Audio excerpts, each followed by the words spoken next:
Today is May 8th, 2025, and you're listening to Space News First Up. Did you know Space News now has 6 newsletters? We recently added an audio, video, and live events newsletter and are now launching our bi-weekly China report. To sign up, visit spacenews.com/newsletters. Here are today's top headlines in space.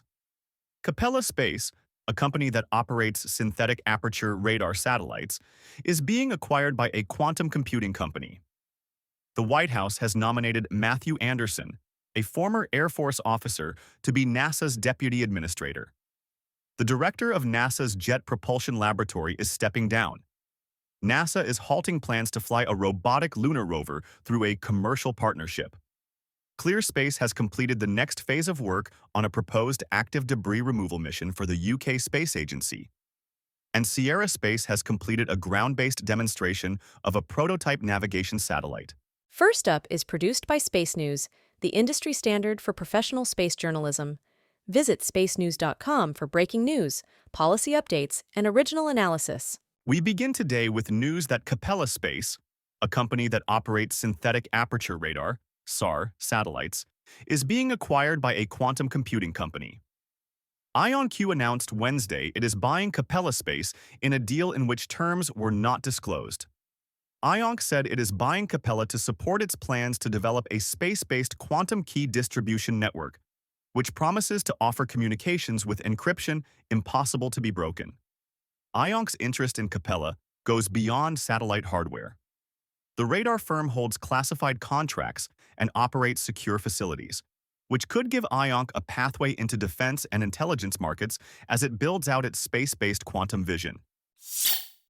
The White House has nominated Matthew Anderson, a former Air Force officer, to be NASA's deputy administrator. Anderson served 24 years in the Air Force, retiring as a colonel in 2021 and is now a vice president at CACI International. He also is one of the leaders of the Space Force Association, an advocacy group. The nomination took some in the space community by surprise since he has not worked with NASA.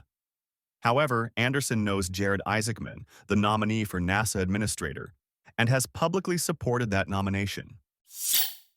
The director of NASA's Jet Propulsion Laboratory is stepping down. JPL said Wednesday that Lori Leshin will depart as director effective June 1st after 3 years leading the lab, citing personal reasons. During her time as JPL director, she oversaw efforts to address institutional issues there that caused delays in the Psyche asteroid mission and grappled with budget uncertainty about the Mars sample return program that led to layoffs.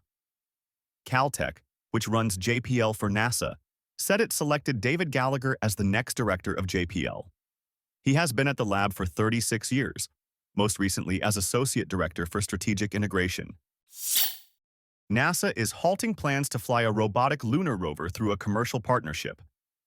NASA said Wednesday it canceled a solicitation for commercial partnerships to launch its Viper mission, a rover that would look for water ice at the south pole of the moon.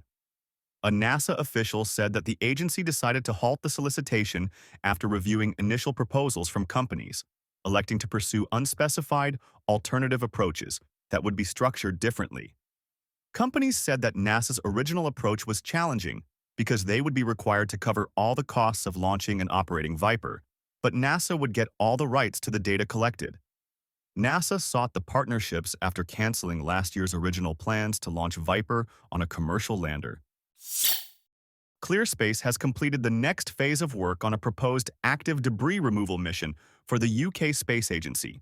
The Swiss company said Wednesday it finished the second phase of the project by testing and refining technology to remove satellites from low Earth orbit. ClearSpace and Astroscale are competing for a contract from the Space Agency to remove 2 defunct satellites from LEO. Sierra Space has completed a ground-based demonstration of a prototype navigation satellite. The demonstration, conducted in a laboratory using a flat-sat setup, tested Sierra Space's satellite hardware and flight software, along with ground communication systems. Sierra Space, based in Colorado, is one of 3 companies selected in 2024 to compete in the Space Force's Resilient GPS program, which aims to supplement traditional GPS satellites with smaller, commercially developed systems. In other news, The Washington Post reports that the U.S. government has been pushing countries to approve Starlink services as part of trade negotiations. Internal messages among U.S. embassies and the State Department indicate that the U.S. government has pushed countries to license Starlink amid negotiations regarding tariffs. The documents don't show an explicit quid pro quo regarding Starlink and lower tariffs, but the service is often mentioned by name in the documents as part of efforts by the State Department to gain market access for the service in other countries. Business Today of India reports that Starlink is a step closer to beginning service in India. SpaceX received a letter of intent this week from the Indian government's Department of Telecommunications, giving its approval for the company to offer Starlink services in the country. The notice confirmed that SpaceX accepted national security requirements for offering service in the country, including local data processing and use of domestic sources for ground segment equipment. SpaceX still needs a license from the Indian National Space Promotion and Authorization Center, as well as a spectrum allocation before it can operate in India. Top Democrats on 2 House committees are asking NASA and the Pentagon for details about potential conflicts of interest involving Elon Musk. The letter from ranking members of the House Armed Services Committee and House Science Committee sought details on how NASA and the Defense Department are addressing potential conflicts of interest involving Musk's roles as both CEO of SpaceX and a senior advisor to President Trump. The letter also cited concerns that Chinese investors have put money into SpaceX through offshore accounts. This is the latest in a series of letters from congressional Democrats about such issues, which have gotten little traction to date. The Guardian reports that environmental advocates are concerned that NOAA will cancel research into atmospheric pollution from re-entering satellites. An advocacy group, the Public Employees for Environmental Responsibility, said it is looking into whether Elon Musk played a role in a proposal by NOAA to close its Office of Atmospheric Research and freeze funding of existing grants. That office had funded research into the effects on the upper atmosphere from the re-entries of satellites, which can deposit metals that can affect atmospheric chemistry. Reuters reports that Japanese satellite imagery company Axelpace is reportedly planning an IPO. The company, which operates several small satellites to provide imagery, as well as build satellites for other companies, has filed with the Tokyo Stock Exchange to go public as soon as June. The company is working on a new set of 7 imaging satellites next year, as well as a prototype of that series slated to launch next month. Axelpace would be the first Japanese space startup to go public in recent years, following satellite servicing company Astroscale, lunar lander developer iSpace, and SAR companies IQPS and Synspective. Via Satellite reports that Proudman, the longtime president of satellite broadband company Hughes Network Systems, has died.